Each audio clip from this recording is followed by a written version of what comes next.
Open Vision Talks.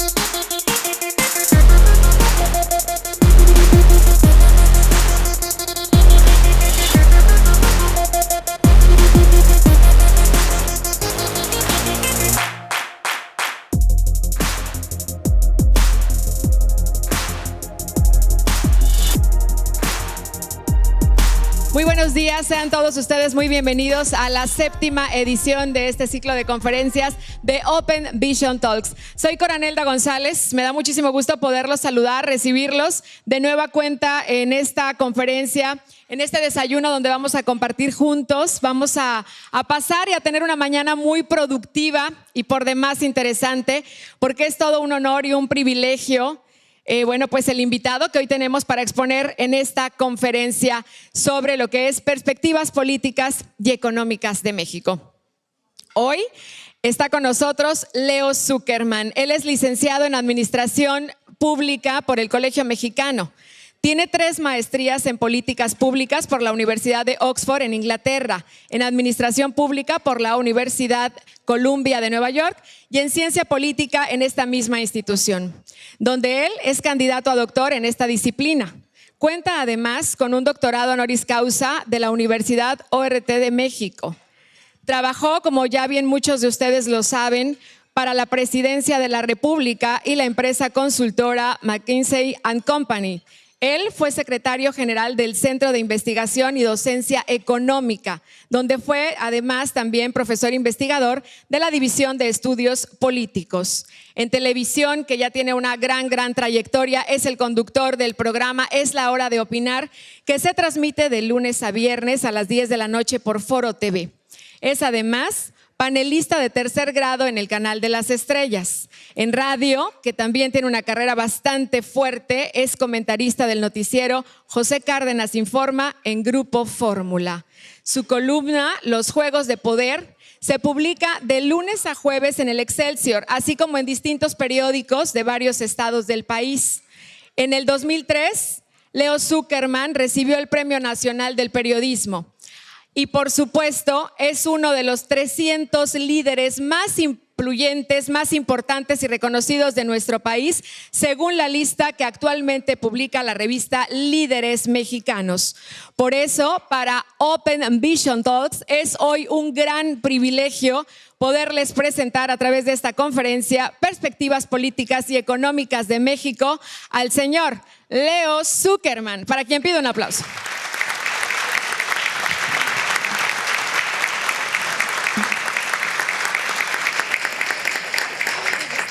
Muchas gracias.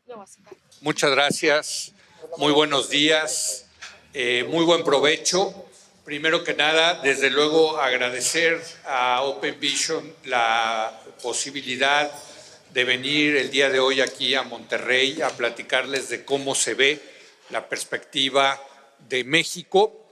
Y pues se lo resumo diciendo que estoy optimista y muy optimista sobre el futuro de México y les voy a explicar por qué. También estoy preocupado en un par de temas, sobre todo en uno. Y bueno, desde luego también pues vamos a tener que hablar del tema político, que es el que está dominando ya la agenda en nuestro país. De hecho, voy a dividir mi presentación en 3 temas. ¿Sí está sirviendo esto? ¿Sí? A ver si sirve o no. No, le estoy apretando y... ¿No llega? Bueno, entonces te voy haciendo así. Bueno, voy a dividir en 3 temas mi presentación el día de hoy. Primero el tema político, sobre el tema electoral. Desde luego vamos a tener la elección más grande de nuestra historia el próximo año. En segundo lugar, lo que me tiene optimista, que es un regalo que nos puso la diosa de la fortuna enfrente a los mexicanos. Voy a hablar de cuál es ese regalo. Y finalmente, lo malo, que es la persistencia de la violencia, de la inseguridad que hay en el país.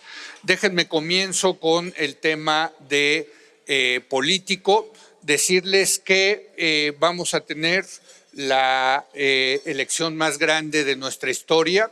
A nivel federal se va a elegir al presidente de la República, 128 senadores, 500 diputados, pero además a nivel local vamos a tener la elección de 8 gobernadores, del jefe de gobierno de la Ciudad de México, más de 1,500 alcaldías y se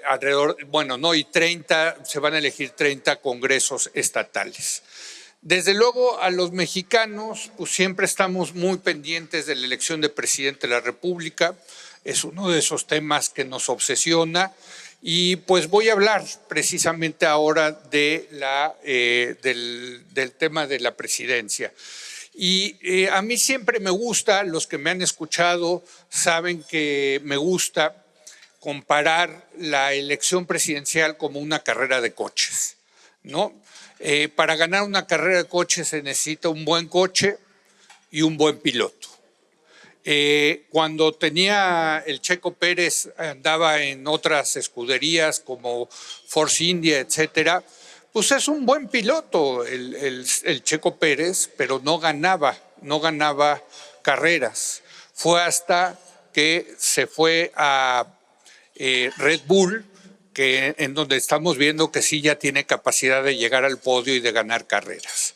La combinación de un buen piloto, de una buena máquina, con el buen piloto es lo que hace ganar una carrera.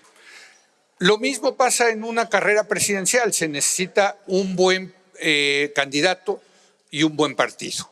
Es la combinación de la maquinaria partidista con el candidato lo que hace ganar una elección. En este caso, lo primero que hay que decir es cuántos coches o cuántos partidos o coaliciones vamos a tener en la boleta presidencial. Del lado del gobierno, pues ya sabemos que Morena, el PT y el Verde van a ir juntos. Esta es la coalición de gobierno, la coalición que apoya al presidente López Obrador. Del lado de la oposición va a estar, ya sabemos también, el Frente Amplio por México, el Frente Opositor, en donde está el PAN, PRI y el PRD. Y finalmente está Movimiento Ciudadano, que como vamos a ver ahorita puede jugar un papel muy importante en las elecciones al ir separados, al ir como tercera opción en la elección presidencial. Entonces, primera pregunta es ¿cuántos coches van a salir? ¿No? ¿Van a salir 2 coches? ¿Va a ser una competencia nada más de las 2 alianzas, de la alianza del gobierno y la alianza opositora? ¿O va a haber un tercer automóvil en la parrilla que también va a competir, ¿no? Yo sí les quiero decir que hoy por hoy el coche más poderoso, el Red Bull de esta carrera, no hay la menor duda, es Morena. Morena tiene, cuando se le pregunta a la gente por quién votaría usted si las elecciones fueran el día de hoy, Morena tiene alrededor del 40% de las intenciones de voto. Y ya más abajo están el PAN y el PRI con alrededor del 14-15%. La pregunta, la siguiente, por favor. La pregunta es ¿por qué? ¿Por qué Morena, el coche de Morena está tan bien aceitado, tan bien puesto en forma?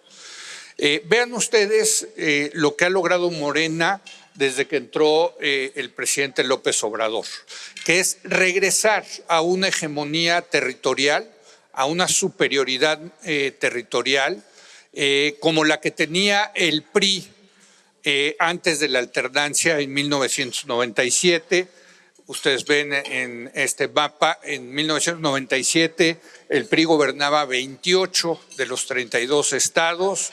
En el 2023 el partido del presidente Morena controlaba 21 estados, pero además había otros 2 estados también controlados por aliados de Morena, que es Morelos y San Luis Potosí. Entonces, en realidad tienen 23 estados de los 32 los controla Morena. Aquí podemos ver la gran presencia que tiene este partido. ¿Y a qué se debe esta fortaleza del partido Morena? ¿Por qué Morena es hoy por hoy el Red Bull de esta competencia? Y la respuesta tiene que ver en gran parte con los programas sociales. La gran cantidad de dinero que está repartiendo el gobierno federal a los adultos mayores, a los jóvenes, a los campesinos. Si vemos, por ejemplo, los resultados de las encuestas de salida de las elecciones del año pasado, lo que vamos a ver es que, por ejemplo, en Hidalgo, el 72% de los que dijeron que reciben algún tipo de apoyo en efectivo del gobierno votaron por Morena. Es decir, este gobierno puede ser muy malo en muchas cosas y lo es, pero en una cosa es buenísimo y es en repartir dinero en efectivo y capitalizarlo políticamente. Eso le ha ayudado muchísimo a Morena a consolidarse como el partido dominante de nuestro país. Entonces, hoy por hoy, sin lugar a dudas, el partido más fuerte, el partido que tiene más presencia territorial, el que está mejor organizado, y lo acabamos de ver desde luego también con las famosas corcholatas, es el partido Morena. La siguiente. La pregunta es ¿quién va a ser los pilotos de cada uno de los coches? Y pues todo indica que van a ser 2 mujeres. Es más, yo no diría todo indica, yo estoy seguro que van a ser 2 mujeres. Del lado del gobierno, sin lugar a dudas, el plan A, la favorita, la que quiere que sea el presidente, la candidata, es Claudia Sheinbaum. Claudia Sheinbaum desde ya hace varios años, desde el 2021 prácticamente, ha sido señalada por el presidente como la próxima presidenta para el presidente López Obrador. Los que tengan alguna duda que Claudia Sheinbaum es la favorita, pues vean esta foto que está aquí atrás de mí, en donde claramente el presidente López Obrador está diciendo es ella, ¿no? No van a encontrar una foto así ni con Marcelo Ebrard, ni con Adán Augusto, ni con las otras llamadas corcholatas, ¿no? Desde el presidente López Obrador lleva construyendo la candidatura de Claudia Sheinbaum prácticamente después de las elecciones intermedias del 2021. Por supuesto, dice que están haciendo todas estas encuestas, ¿no? Para ver quién sale arriba en las encuestas. No tengan la menor duda, la que va a salir arriba en las encuestas es Claudia Sheinbaum.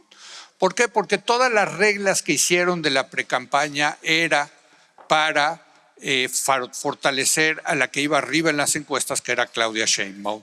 En las últimas encuestas publicadas, como podemos ver, Claudia tiene el 35% de las preferencias sobre el 22% de Marcelo Ebrard, y ya más abajo en un solo dígito están todos los demás. El próximo 6 de septiembre, el Morena va a anunciar quién va a ser su candidata y yo no tengo la menor duda de que va a ser Claudia Sheinbaum. Y tampoco tengo la duda de que esto es un dedazo del presidente López Obrador y que todo lo demás, esto de las encuestas y las campañas, etcétera, es pura faramalla para legitimar la elección de Claudia Sheinbaum. Entonces, Claudia la ex jefa de gobierno de la Ciudad de México va a ser la que va a conducir, va a ser la pilota del Red Bull de Morena, ¿no? Bueno, en el caso del frente opositor, pues ahí sí hay sorpresas, en el otro no hubo sorpresas, en el otro sabemos desde el 2021 que la favorita era Claudia. En el caso de la oposición, de repente surgió esta figura de Xóchitl Gálvez.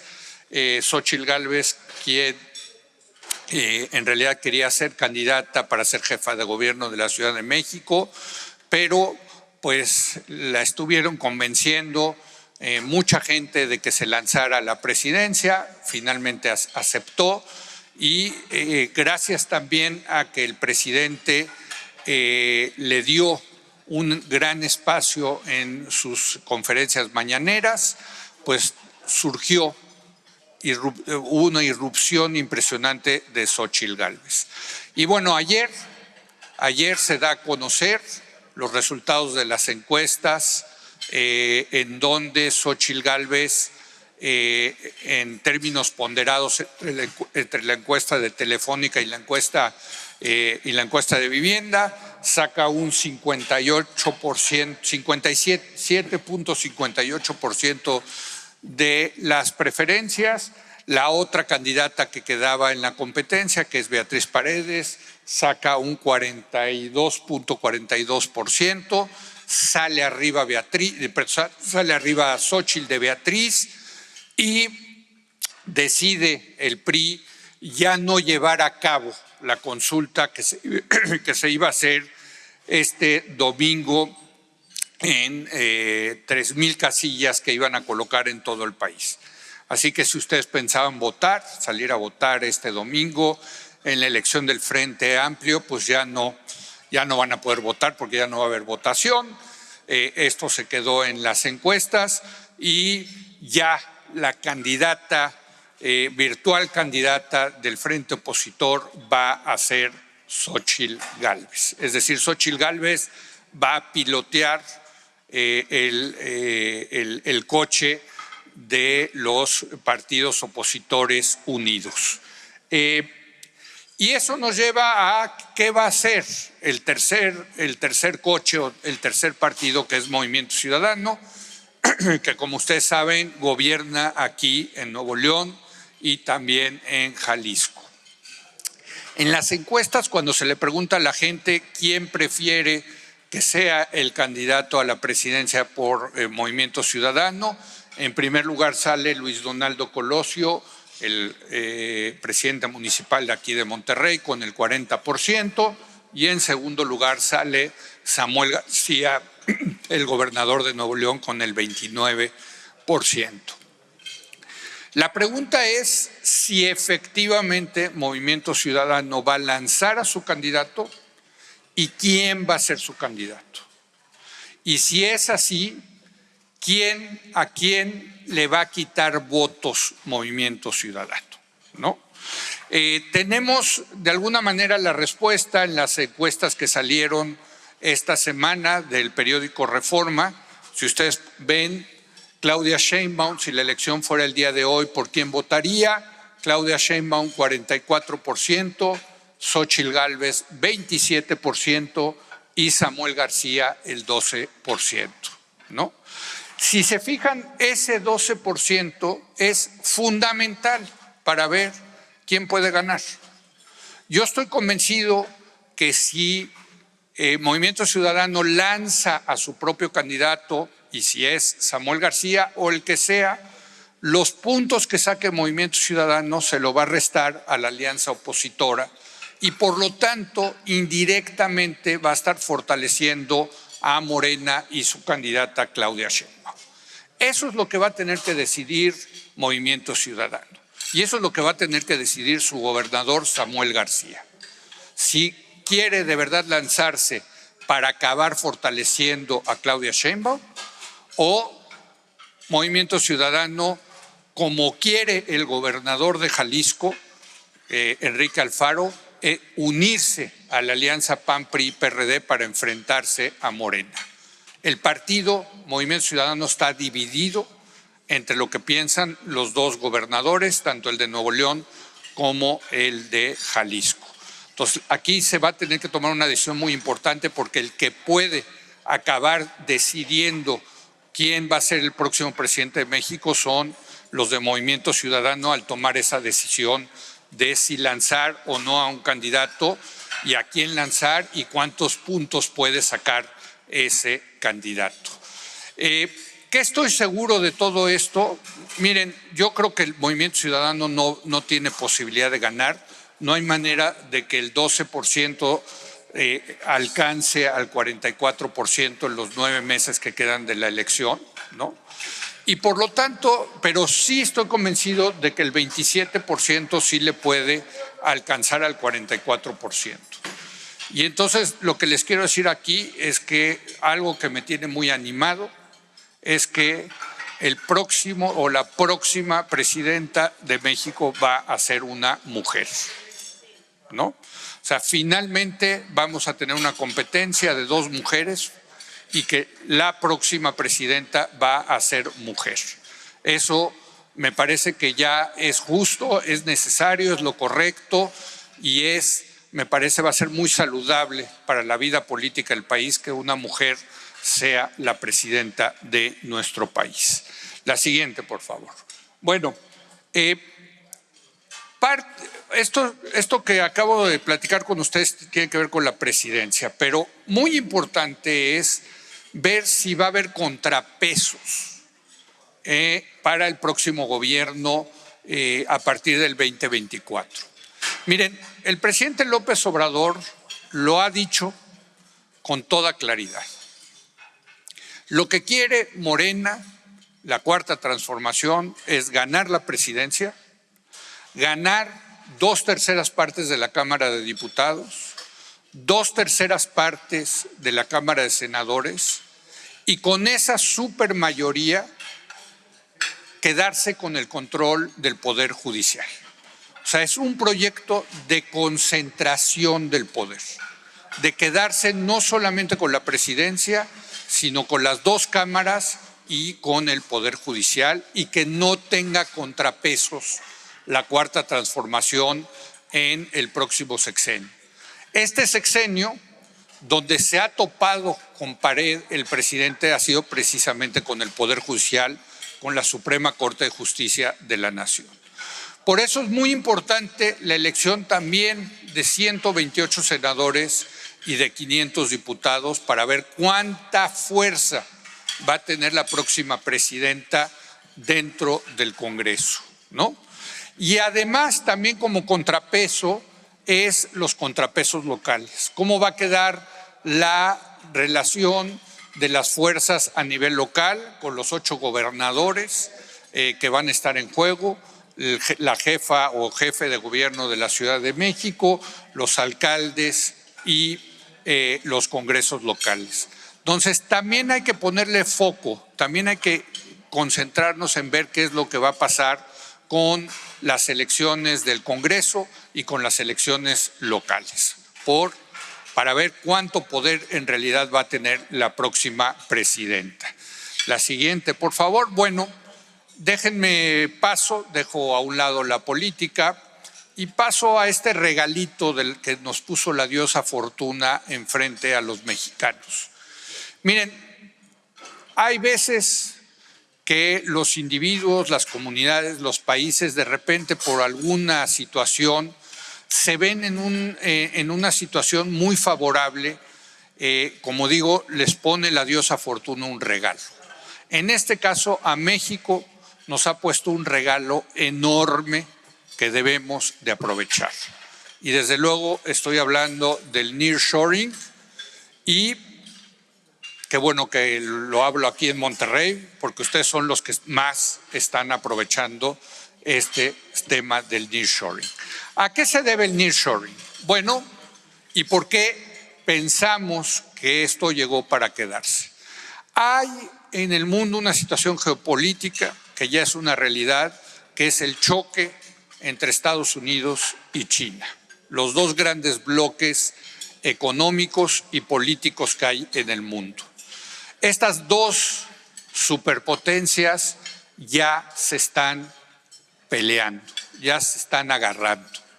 Desde la época de Tucídides en la Grecia antigua, decía Tucídides que cuando emerge una nueva potencia, cuando hay una potencia emergente, esta potencia emergente siempre acaba enfrentándose a la potencia establecida. En este caso, la potencia establecida es Estados Unidos, la potencia emergente es China. Y como les digo, ya se están enfrentando.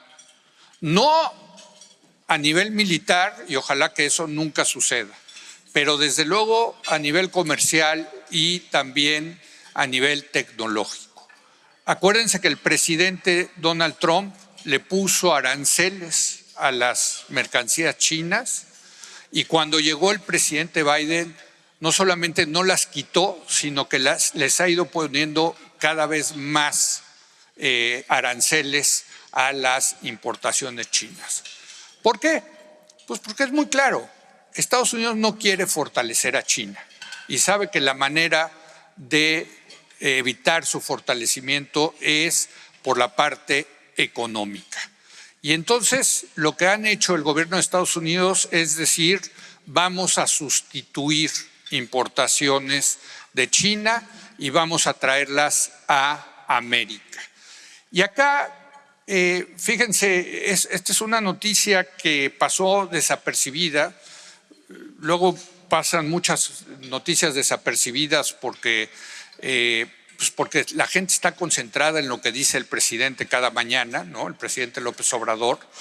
Pero esta es una noticia muy importante. Cuando vino el presidente Biden a México, el presidente Biden nos invitó a los mexicanos a participar en las industrias de semiconductores y de electromovilidad, ¿sí? Porque dijo, nosotros vamos a sustituir las importaciones de estos productos que ahora se producen en China o en Oriente y nos las vamos a traer a América. Y necesitamos que México se una a este proceso de sustitución de importaciones. ¿Por qué digo yo que esta es una noticia muy importante? Porque es la primera vez que yo recuerdo que Estados Unidos nos viene a invitar a la fiesta, no que nosotros salimos corriendo a Washington a invitarnos a la fiesta, ¿sí?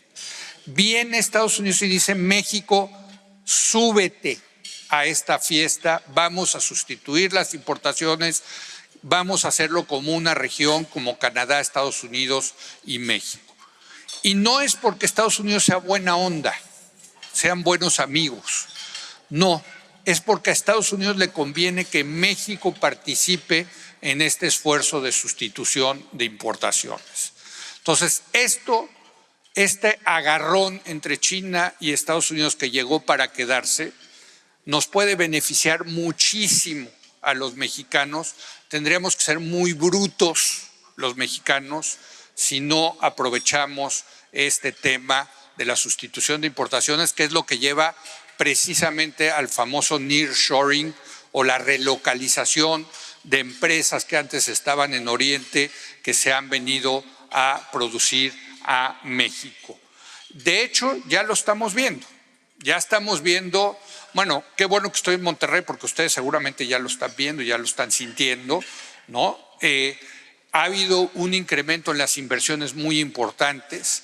Si uno ve la diferencia entre la inversión extranjera directa entre 2022 y 2023, si quitamos dos operaciones atípicas que son la compra de Univisión por parte de la compra de Univisión de Televisa y el rescate que se hizo de Aeroméxico, si quitamos esas dos operaciones, podemos ver que hubo un incremento muy importante del 40% de la inversión extranjera directa entre un año y otro. Está llegando mucha inversión a México y, por cierto, de los números que vi, alrededor del 50% de la mitad de esa inversión que está llegando al estado de Nuevo León, ¿no? Entonces, ha sido, la verdad, muy beneficioso para el Estado de Nuevo León este tema del nearshoring. Y lo que estamos viendo es, fíjense ustedes, es la inversión extranjera que está llegando por qué rubros. El 50% prácticamente de la inversión extranjera que está llegando al país es para manufacturas, ¿no? Es todo tipo de manufacturas con automóviles, equipo de transporte, industria química, industria alimentaria, en fin, es el gran rubro de la inversión extranjera. 33% en servicios financieros. Esto es algo también muy importante porque los bancos, que son mayoría extranjeros, están invirtiendo en México porque le ven un gran futuro al país. Entonces, ya estamos viendo los efectos de este nearshoring, que como les digo, es una cosa que llegó para quedarse. Y desde luego, pues la cereza en el pastel, ¿no? Es este anuncio de que viene Tesla a México a poner una megafactory, ¿no? Una gran fábrica que va a estar aquí en Santa Catarina, Nuevo León, lo cual va a significar una inversión muy importante de miles de millones de dólares de Tesla, pero además inversión de otras empresas que vienen y que son proveedoras de precisamente esta empresa tan exitosa de autos eléctricos que es Tesla, ¿no? Ahora, ¿cuál es el potencial del nearshoring para nuestro país? A mí me gusta mucho este reporte que hizo el banco Morgan Stanley del potencial que tiene el nearshoring para México. Y lo que calcula Morgan Stanley es que en el peor de los casos, en el escenario más pesimista, México en los próximos 5 años estaría subiendo sus exportaciones en 78 mil millones de dólares. Hoy exportamos alrededor de 600 mil millones de dólares al año y por cuestión del nearshoring en los próximos 5 años estaríamos subiendo esas exportaciones a 78 mil millones de dólares. En el escenario base estamos hablando de 155 mil millones de dólares y en el escenario optimista de 247 mil millones de dólares. Insisto, ahorita estamos exportando 600 mil millones de dólares. Y por cierto, no sé si lo sepan ustedes, pero México, que ya es una potencia exportadora mundial, México exporta más que toda América Latina en su conjunto. Si sumamos Brasil, Argentina, Colombia, Chile, todos los países de América Latina, nosotros exportamos más que ellos, ¿no? Este es el verdadero cambio que ha tenido México en los últimos 50 años.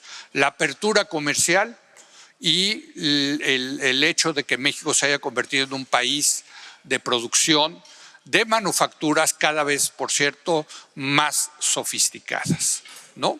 Entonces, esta integración económica con la economía más dinámica del mundo que es Estados Unidos y ahora con el nearshoring, pues tiene un potencial enorme para México, enorme.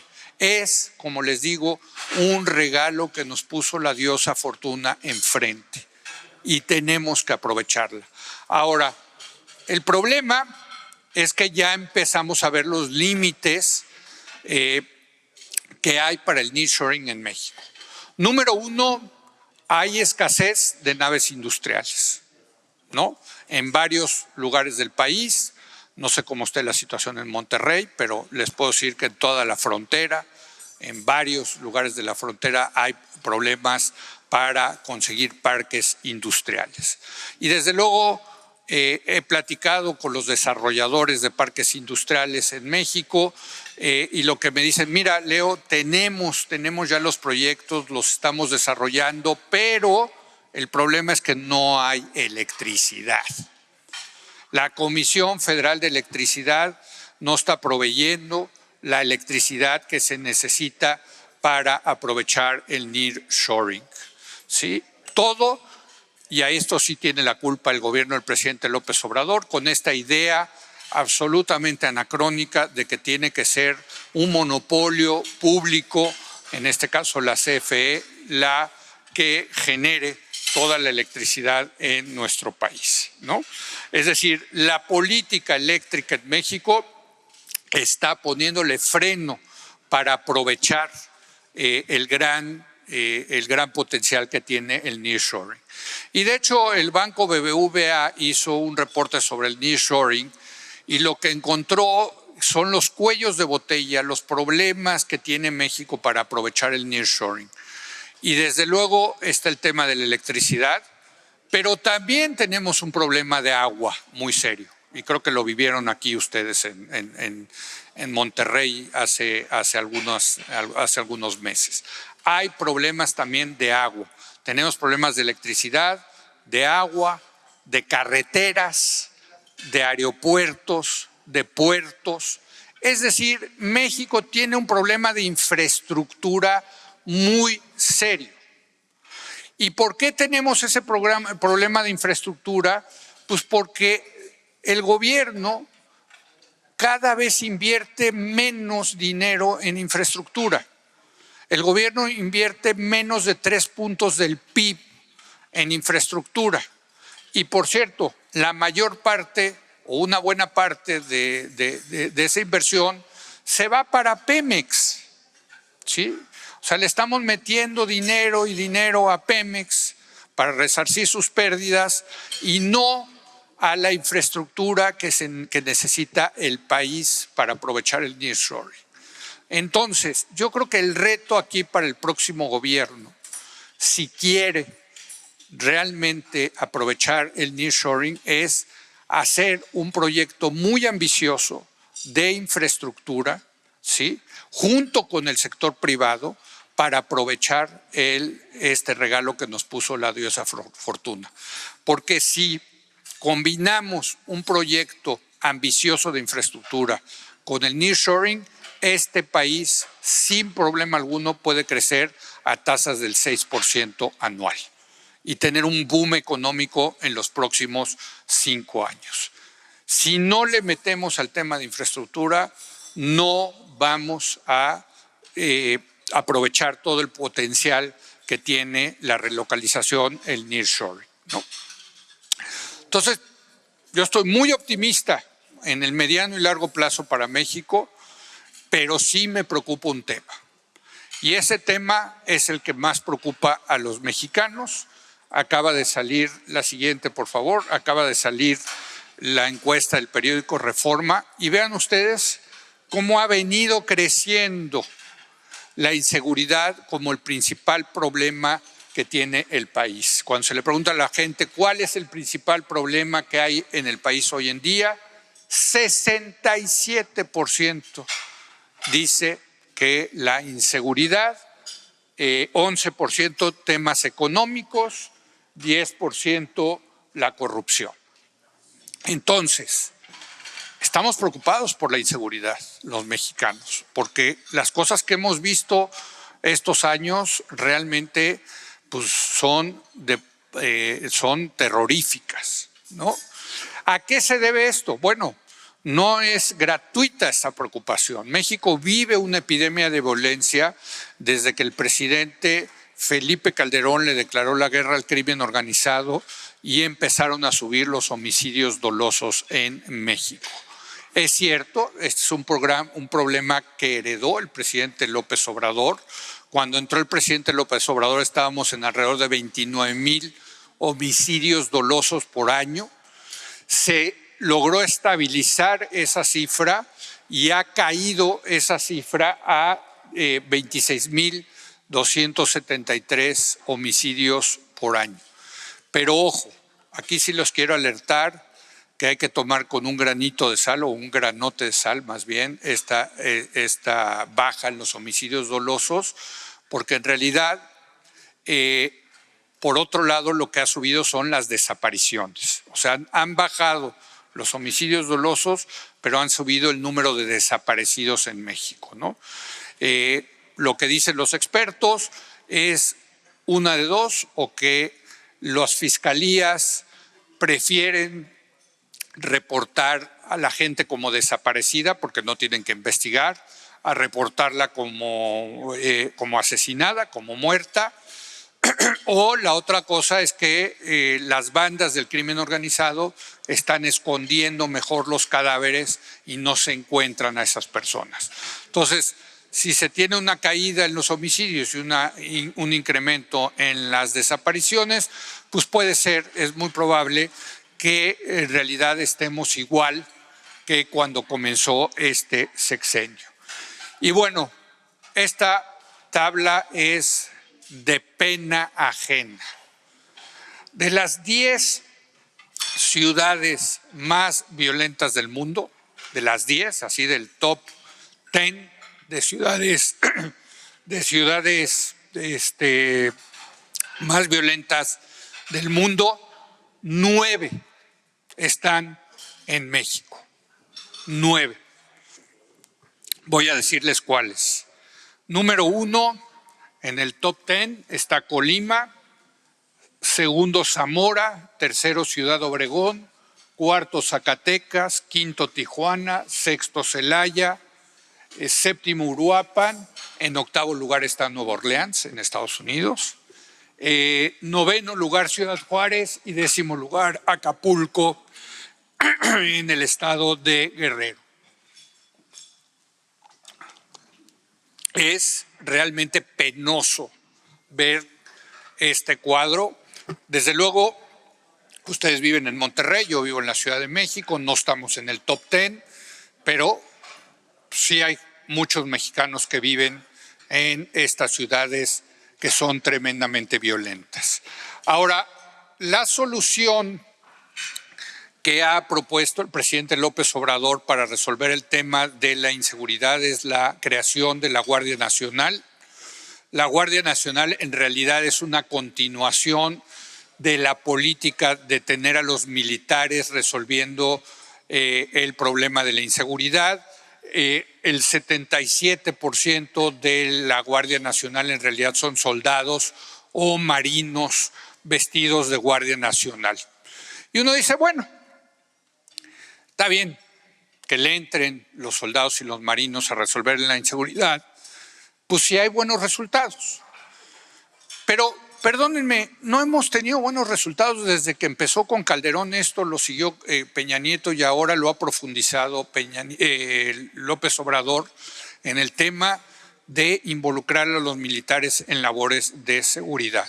Y les voy a dar unos datos para que vean la eficacia de la Guardia Nacional. ¿Se acuerdan que en el año 2020 había alrededor de se cometieron 29,000 homicidios dolosos, premeditados? Ese año, ¿cuántos creen que puso a disposición del Ministerio Público la Guardia Nacional por homicidio doloso? ¿A cuántos criminales, presuntos criminales que cometieron un homicidio doloso, arrestó la Guardia Nacional y puso a disposición de los fiscales? ¿Cuántos les gusta? De 29,000. 100. Bueno, el dato es 16. Qué exagerado, ese 100. 16 presuntos homicidios detuvo la Guardia Nacional y lo puso a disposición del Ministerio Público. Secuestradores, 9. Extorsionadores, 5. ¿Para qué sirve la Guardia Nacional? Déjenme lo pongo de manera distinta a esta estadística. Fíjense ustedes. Personas puestas a disposición del Ministerio Público por presuntos delitos. La Guardia Nacional, 7,419. Las policías estatales, 200,393. Total de elementos de la Guardia Nacional ese año, 96,358. Total de elementos sumadas todas las policías estatales, 224,000 923. Cantidad de elementos por cada puesta a disposición, 13.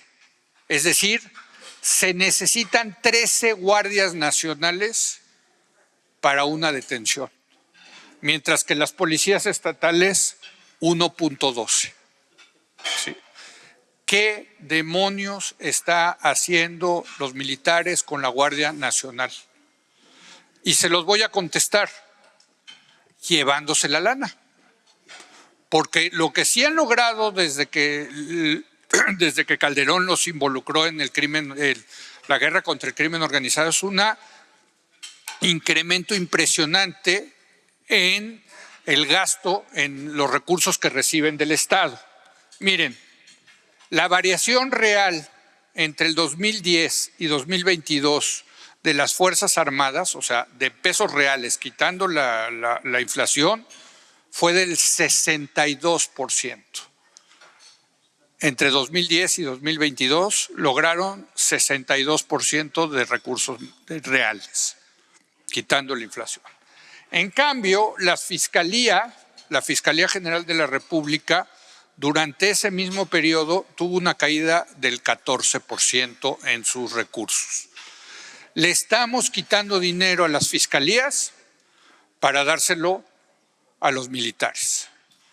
Hoy los grandes beneficiados de todo este combate al crimen organizado en términos económicos son los militares, ahora con la Guardia Nacional. E insisto, si estuvieran dando resultados, bueno, pues está bien, se justifica. No están dando resultados. Y entonces eso me lleva a decirles que la solución, después de ya muchos años que venimos analizando el tema de la inseguridad en nuestro país, la solución está en los estados, ¿no? Porque vean ustedes las diferencias en los estados.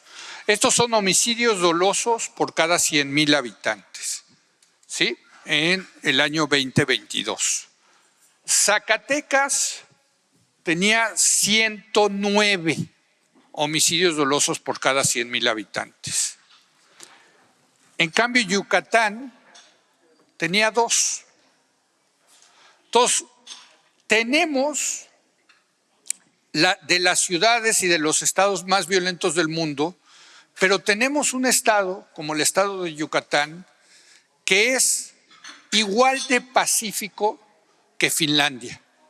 Vivir en Mérida es como vivir en Helsinki, ¿sí? Y mis amigos yucatecos dicen, ya no lo andes diciendo porque se nos va a llenar aquí Mérida de gente que viene de otros estados. Explíquenme ustedes, ¿cómo en el mismo país podemos tener de los lugares más pacíficos del mundo y de los lugares más violentos? El promedio en todo México es 28 y sin embargo tenemos Colima y Baja California muy por arriba, pero también, fíjense ustedes, tenemos Aguascalientes y Coahuila. Coahuila es un estado que me gusta mucho, porque Coahuila, bueno, tenemos de Coahuila aquí. Bueno, ustedes sabrán que Coahuila fue uno de los estados más violentos en su momento. Y le dieron la vuelta. Sí le dieron la vuelta en Coahuila. Y la pregunta es, ¿cómo le dieron la vuelta? Pues haciendo una policía profesional del estado de Coahuila. No es una hazaña de los militares, no es una hazaña del gobierno federal. Es un logro del gobierno estatal desde los Moreira, bueno, desde Rubén Moreira, si bien entiendo. Bueno, hay que reconocerle. Y ahora con el gobernador Riquelme,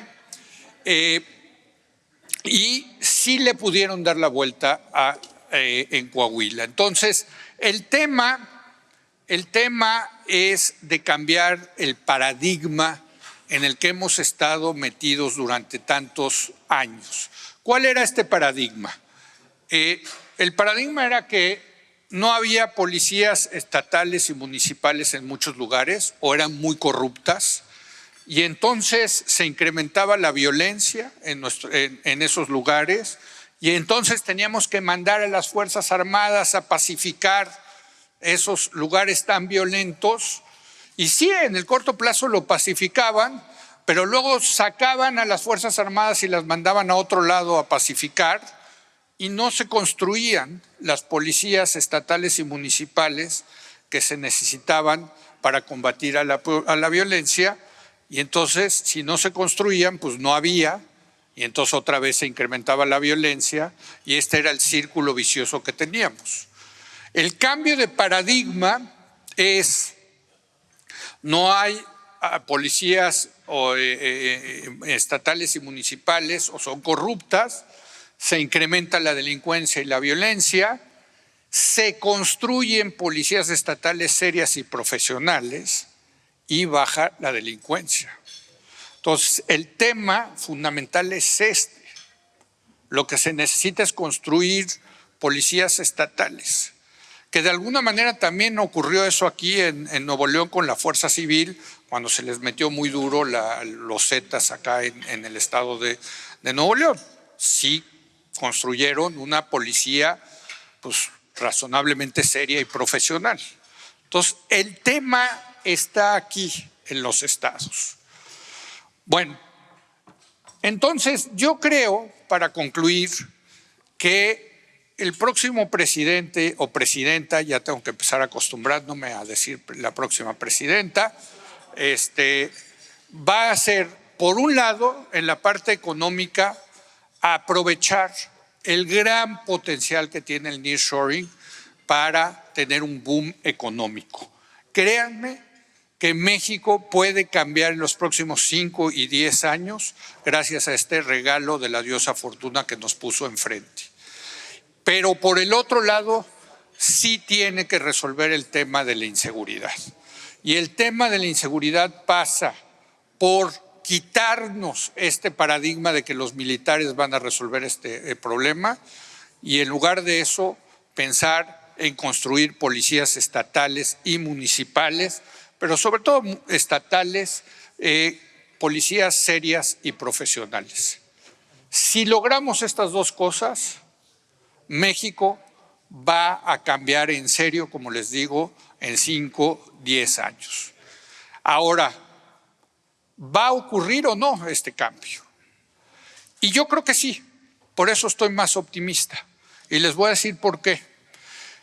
En esta gráfica ustedes pueden ver la popularidad del presidente López Obrador. Pueden ver que el 64% lo aprueba, la manera en que está gobernando, y el 33% lo desaprueba, ¿sí? Y se ha mantenido muy constante la aprobación del presidente López Obrador. Y uno se pregunta, bueno, ¿pero por qué? O sea, es una de las preguntas que nos hacen más a los analistas. ¿Por qué, a pesar de los malos resultados, el presidente es popular? Y la respuesta es porque este presidente es único, es un fenómeno, es un político que aparece cada generación o cada 2 generaciones.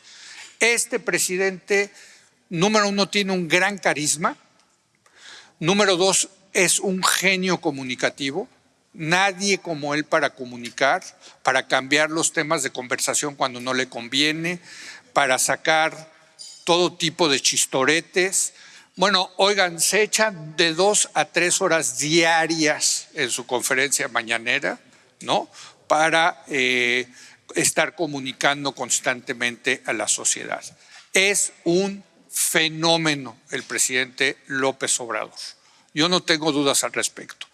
Y gracias a ese genio comunicativo que tiene, puede compensar los malos resultados. Sí, o sea, la gente dice, sí, bueno, no están tan bien las cosas, pero el presidente es uno de los nuestros, el presidente se levanta todas las mañanas a trabajar por los pobres, si no le salen las cosas es por culpa de la mafia del poder, en fin. No, sí se lo cree la gente, sí se lo cree. Y la verdad hay que reconocerlo, tiene esa capacidad de compensar los malos resultados porque es un gran comunicador que sabe darle la vuelta a los asuntos negativos y explotar como nadie los asuntos positivos. Y en ese sentido, el López Obrador lo ha podido compensar los malos resultados. Cualquiera que vaya a ser la presidenta, Claudia o Xóchitl, no va a tener esto. No son como López Obrador. Entonces van a tener que dar buenos resultados para ser populares. Si quieren mantenerse, ser una presidenta popular, va a estar obligada a tener buenos resultados. Y la mesa está puesta para dar buenos resultados. Tendría que ser muy bruta para no dar buenos resultados, porque no son López Obrador. Entonces yo creo que sí podemos esperar para el próximo sexenio un gobierno que dé mejores resultados, tanto en el tema económico como en el tema de inseguridad. Y por eso estoy optimista de lo que viene para México. Yo creo que va a ser un cambio muy positivo finalmente el tema de que se acabe este sexenio y comience uno nuevo. Y con esto termino mi presentación. Les agradezco mucho su atención. Muchas gracias.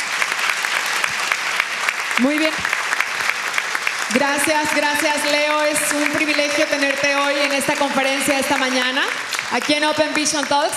A continuación vamos a pasar a la sesión de preguntas y respuestas. Si alguno de nuestros invitados quisiera hacerle alguna pregunta a Leo en este momento, por favor, adelante. A ver, aquí está. Levanten la mano, por favor, para que las vean las chicas que traen el micrófono. Las señoras de Coahuila. Adelante, por favor. Muy interesante tu conferencia. Gracias. Tengo una pregunta. ¿El BRICS qué papel juega aquí? Porque, ese bloque también está haciendo su tarea y como que quedó ahí. El PRI. El BRICS. Ah, los BRICS. Los BRICS. El BRICS. Ah, mire. Lo que es Brasil, sí. Rusia, los BRICS India, son Brasil, Rusia, India y China. Así es. Y Sudáfrica. Ajá. Son esos 5 países. Se acaban, déjeme decirle, mire, las 2 grandes potencias son Estados Unidos y China. Entonces, parte de la geopolítica del mundo orbita alrededor de China. Y ahí están, me parecen, los BRICS, ¿no? Sobre todo Rusia. Rusia, China, traen esa alianza. Y ahora no sé si se enteró que abrieron los BRICS a otros países. Entonces entró Irán, ¿no? Brasil ya estaba. Pero entonces, por ejemplo, todo Sudamérica, salvo México, todos tienen más comercio hoy en día con China que con Estados Unidos. Entonces, la región de América Latina ya tiene más relaciones comerciales con ese bloque de China que con el bloque de Estados Unidos. Acaban de abrir los BRICS para que entren nuevos países, ¿no? Argentina, por ejemplo, se subió Irán, creo que Arabia Saudita, en fin. Quieren hacer ese bloque, pero en el fondo lo que están es alineándose con China.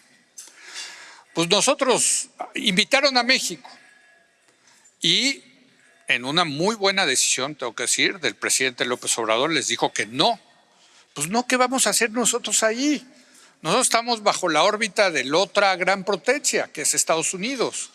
Y nos ha convenido eso, ¿no? Y lo que tenemos que hacer es profundizar los lazos con Estados Unidos, que es la economía más dinámica del mundo, todavía lo es, ¿sí? Entonces, para responderle a su pregunta, las fuerzas geopolíticas del mundo se están alineando en torno a estos 2 polos, como en la Guerra Fría, que a algunos nos tocó todavía vivir, estaban alineados o con la Unión Soviética o con Estados Unidos, ¿no? Ahora, el hecho de que haya esa bipolaridad, como le dije, nos puede fortalecer muchísimo a los mexicanos, por la apuesta de que Estados Unidos está enfrentándose al otro polo que es China, donde se fue mucha de la inversión, ¿no? La cantidad de inversión que está llegando al país porque quieren estar en México en lugar de en el Oriente es, como le digo, impresionante. ¿Sí? Sí. ¿Usted quería también? Sí. Muy interesante.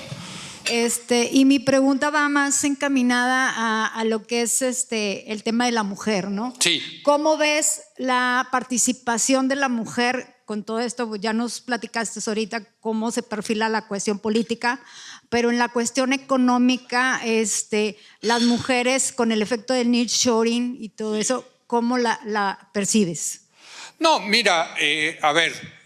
Desde luego, en términos de la parte económica, es indudable y los datos demuestran que las mujeres están en una posición menos privilegiada que los hombres en términos económicos. En general ganan menos dinero por el mismo trabajo, ¿no? O sea, todavía tenemos que avanzar muchísimo para la igualdad en el tema laboral de las mujeres, muchísimo.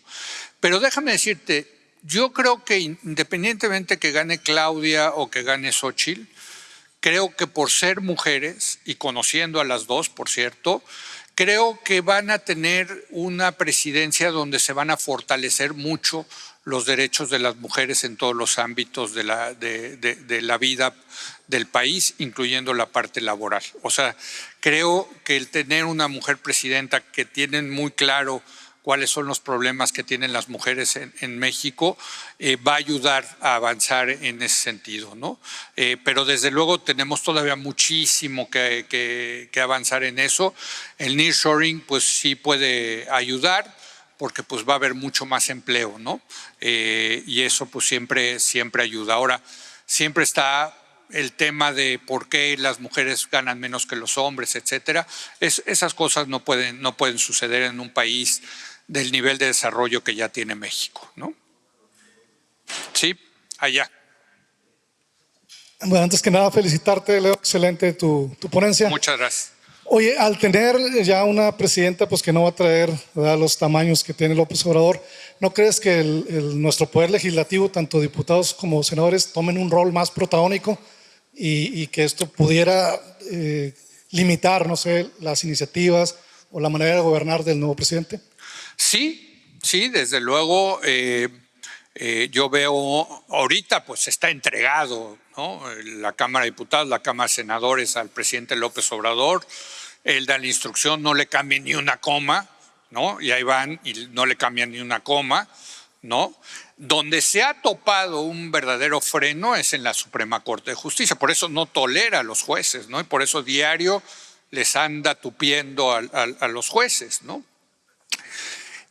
Yo creo que con la llegada de Xóchitl al frente opositor, no sé si vaya a ganar Xóchitl. Yo creo que va a estar competida, o sea, contra lo que piensan muchos de que esto ya se decidió, yo creo que sí va a estar competida. Pero no sé si va a ganar o no Xóchitl. Lo que sí sé es que con la irrupción de Xóchitl, la oposición va a tener más posiciones en la Cámara de Diputados y en la Cámara de Senadores. Y qué bueno, porque eso significa que la próxima presidenta, si es Claudia, va a tener que salir a negociar con la oposición y va a tener que hacer política. La política es negociación, ¿no? Esta idea que se ha metido en nuestro país y que la promueve el presidente de que negociar es como claudicar, es absolutamente falsa. Lo que se necesita en la política es negociar entre las distintas fuerzas políticas, entre la pluralidad de opciones. Y en ese sentido, yo creo que si hay una mayor fuerza opositora en la Cámara de Diputados y Cámara de Senadores, vamos a tener un gobierno más equilibrado. Mira, nosotros le copiamos el sistema de gobierno a Estados Unidos y esa es la idea de los pesos y los contrapesos, ¿no? Que no haya un poder que concentre todo el poder, valga la redundancia. Y por eso les digo, el presidente López Obrador ha sido muy claro al respecto. Es un proyecto de concentración del poder. ¿Qué quiere Morena? Controlar la presidencia, tener supermayoría calificada de 2/3 partes en la Cámara de Diputados, Cámara de Senadores, para poder cambiar la Constitución y cargarse al Poder Judicial. Y entonces tienes los 3 poderes ya en manos de una sola fuerza política. ¿Eso a qué suena? Pues al PRI de antes. Eso es lo que hemos tratado de evitar con la democratización del país. Entonces imagínate que tengan la presidencia, el Congreso con 2/3 partes en ambas cámaras, el Poder Judicial, se echen al INE y tengan la mayoría de los gobiernos locales. Bueno, pues es un proyecto de concentración del poder. Pregunta, ¿quieren eso? Pues voten por eso. Habrá quienes piensen que sí se necesita. Yo no lo creo. Yo sí creo en los pesos y contrapesos y por eso les digo que es muy importante las otras elecciones más allá de presidente, la de Congreso y las que va a haber a nivel local, ¿no? Sí. Buenos días. Buenos días. Muchas gracias por la plática. Estuvo más que excelente y muy Muchas ilustrativa. Gracias. Pero te comento algo porque yo tengo mucha fe por mi México. Sí. Más sin embargo, hace unos días platiqué con un venezolano. Sí. Y me dijo algo muy perturbador que me dejó pensando mucho y dije, pues lo voy a tener que comentar aquí para ver tu opinión. Sí.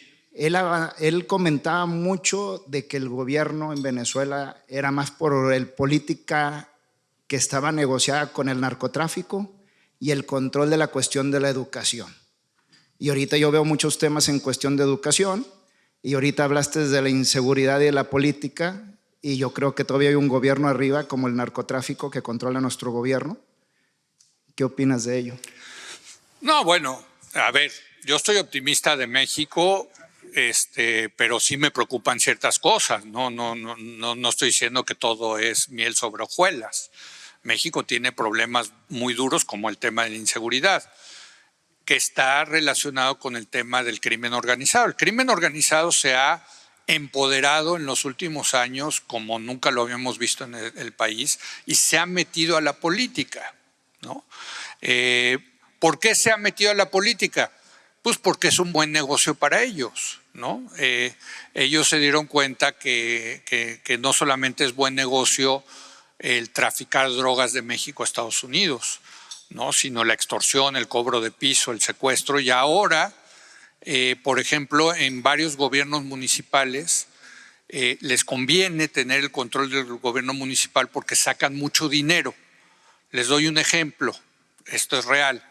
En algunos municipios del estado de Morelos, quien controla la autoridad del agua es el crimen organizado.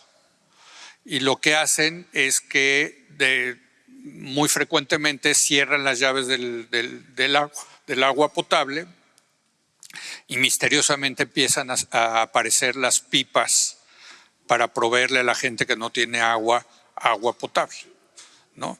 ¿De quién son las pipas? Pues del crimen organizado, ¿no? En Valle de Bravo, que es el lugar donde viven los ricachones de México, de la Ciudad de México, tienen sus casas de campo, todo, y te lo dicen los mismos ricachones, ¿no? Todo el material de la construcción lo vende el crimen organizado. Tú no puedes llevar un camión de cemento, sino que tienes que comprarles el cemento a ellos, claro, con la connivencia, con la relación con las autoridades gubernamentales. En fin, el pollo en Chilpancingo lo controla el crimen organizado, ¿no? Por ejemplo, el mercado de pollo para comer, ¿no? Entonces, bueno, todo eso lo que te dice es que cada vez hay un mayor involucramiento del crimen organizado en las elecciones y que están controlando más gobiernos locales. Es un gran problema, ¿no? Y desde luego ese es otro de los temas que va a tener que resolver el próximo gobierno. porque pues sí se están metiendo como la humedad, ¿no? Crecen como la humedad en las casas, ¿no? Y de la otra parte de la educación, hijo, mano, pues si me invitan otro día me echo toda una plática sobre la educación. Es un tema que me fascina, me apasiona, y lo que te puedo decir es que uno de los problemas también del nearshoring es tener gente capacitada. Tenemos problemas ya de trabajadores en algunos lados de la República, o sea, hay escasez de trabajadores. Pero si hablas de trabajadores calificados, todavía más. Y bueno, pues aquí el problema es que llevamos muchos años, un rezago educativo enorme, y ahora salen pues con la jalada del nuevo modelo educativo mexicano, ¿no? Donde resulta que educar a los niños para que tengan capacidades para entrar al mercado laboral, dicen los que hicieron los nuevos libros de texto gratuito, que la palabra capacidad, inserción al mercado laboral es un modelo neoliberal, ¿no? Que no vale la pena seguir. No hay que darle capacidades, no hay que educarlos para que se inserten los chavos en el mercado laboral, hay que educarlos para que resuelvan los problemas de su comunidad. Que está bien, yo no tengo problemas, pero pues de qué sirve que resuelvan los problemas de su comunidad si no van a encontrar chamba, ¿no? Entonces, pues sí, es parte de esta intención de la Cuarta Transformación de ganar ideológicamente a los niños desde chiquitos a través de la educación, ¿no? Sí. Una última pregunta Una más. más. Buenos días. Sí, disculpa, adelante. con el poder económico que se le ha estado dando al Ejército y a la Marina, ¿crees que serán un factor para las elecciones del siguiente año? Mira, a ver, a mí me preocupa, otra de las cosas que me preocupa mucho, nada más puras preocupaciones aquí, qué barbaridad. No, deberían de servir tequila acá, ¿no?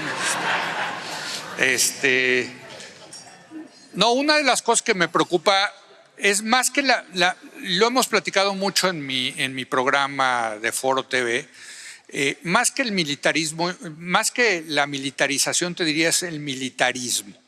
Militarismo es que se militariza actividades que antes tenían los civiles. Entonces, hay un catálogo que hizo el CIDE de las nuevas funciones que están haciendo los militares en nuestro país.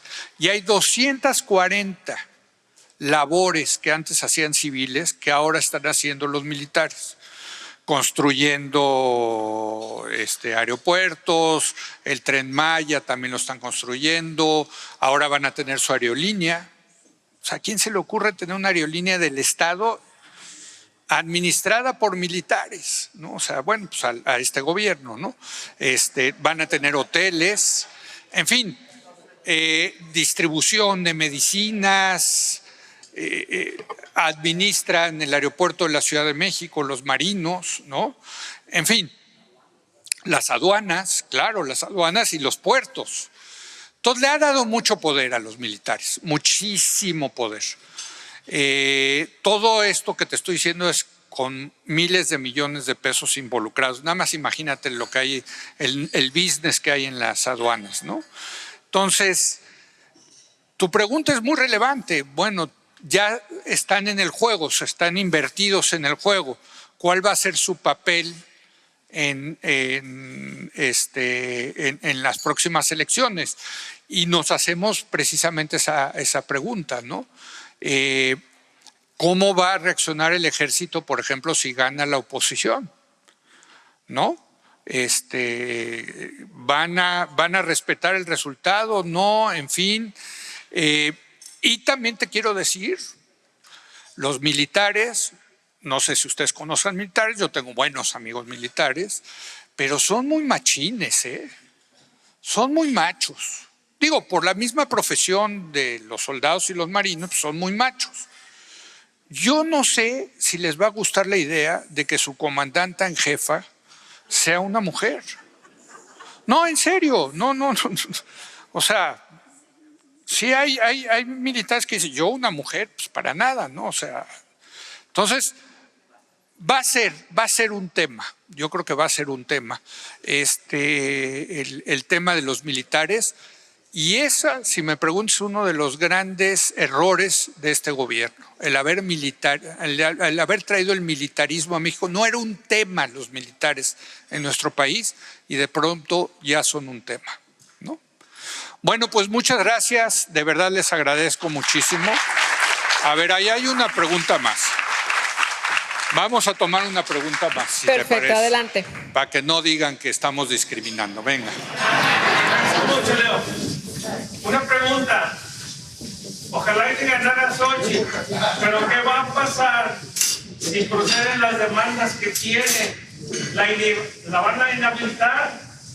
¿Qué pasaría ahí en eso? Sí, mira, yo creo que, a ver, es que hay varias demandas. O sea, en cuanto Xochitl empezó a crecer, empezaron a salir las demandas en su contra, que sí, de corrupción y tráfico de influencias, etc. Es la típica táctica mexicana de utilizar a la justicia con fines políticos. Se le hicieron a Josefina Vázquez Mota cuando iba para gobernadora del Estado de México, se le hicieron a Ricardo Anaya el sexenio pasado, se lo hizo Peña, en fin, es la típica. Ahora, Xochitl es senadora de la República, va a tener que pedir licencia, pero tiene fuero. Entonces, para meterla a la cárcel o para procesarla la necesitan desaforar. Y para desaforarla se necesita 2/3 partes de la Cámara de Diputados. No tienen los votos. Entonces tiene esa protección. Ahora, sí les quiero decir una cosa interesantísima que salió en las encuestas. Xochitl todavía tiene mucho camino que recorrer porque hay un 60% de mexicanos que no la conoce. 60%. Aquí todos sabemos quién es Xochitl, pero todavía le falta, o sea, solamente el 40% de los mexicanos en las encuestas reconoce su nombre, ¿sí? Entonces tiene que darse a conocer y eso se da a conocer con la tele, ¿eh? O sea, ella no ha tenido tele y la tele es lo que te hace tener un reconocimiento de nombre mayor. Pero el dato que te quiero dar es que la gente que la conoce está dividida a partes iguales entre los que piensan bien de ella y los que piensan mal de ella. Tiene muchos negativos. ¿Y sabes por qué? Por las críticas que le ha hecho el presidente López Obrador. O sea, López Obrador la dio a conocer, habló mucho de ella y entonces empezó a ser conocida Xochitl Gálvez, ¿no? Pero también habló mal de ella. Y entonces la gente la conoce, hay una parte importante de la sociedad que la conoce, pero que tiene mala opinión de ella. O sea, es tremendo el presidente López Obrador. Y lo que te quiero decir es, quizá no sea necesario procesarla judicialmente porque le van a estar duro y dale diciéndole que es una corrupta, que tuvo tráfico de influencias. Además, ¿con qué cara? ¿No? O sea, de verdad. Pero bueno, así es la política, ¿no? Así es la política y yo te digo una cosa, el presidente hasta el último día de su mandato va a estar en lo que sabe hacer, que es eso, y lo hace muy bien. Y el que va a atacar sistemáticamente a Xochitl va a ser López Obrador. Y le va a valer que la ley se lo prohíbe y le van a hacer los mandados, ¿no? Entonces, sí hay que decir que Xochitl tiene un largo camino que recorrer y va a tener que desarrollar así como una piel de pato francés, así es, ¿no? Para poder aguantar lo que se le viene encima, ¿no? Que va a ser muy, muy duro. Bueno, ahora sí, muchas gracias. Muy buenos días. Gracias. Gracias, Leo Zuckerman. Antes de que te vayas de este escenario, queremos agradecerte muchísimo, recordarle al público y a la gente que nos está viendo en la transmisión en vivo que esta conferencia puede estar ahí en YouTube para que puedan verla, ¿verdad? Y compartirla, porque es por demás una conversación interesante, enriquecedora. Quiero llamar, Leo Zuckerman, al director de esta empresa de Grupo Open, Carlos Peña, para entregarte un merecido reconocimiento por esta gran plática, esta gran conferencia. Leo, muchas gracias por venir a esta conferencia magistral de mucha importancia. Nuevo León se caracteriza por estar informados, sobre todo porque la comunidad es empresaria, somos inversionistas, somos emprendedores, y lo fundamental es que está actualizado, sobre todo en tiempos de mucha información electorera, globales a nivel mundial. Y pues bueno, ante esta conferencia, Leo, te entrego este humilde reconocimiento por parte de Open Vision Talks. Gracias, muchas gracias. Muchas gracias.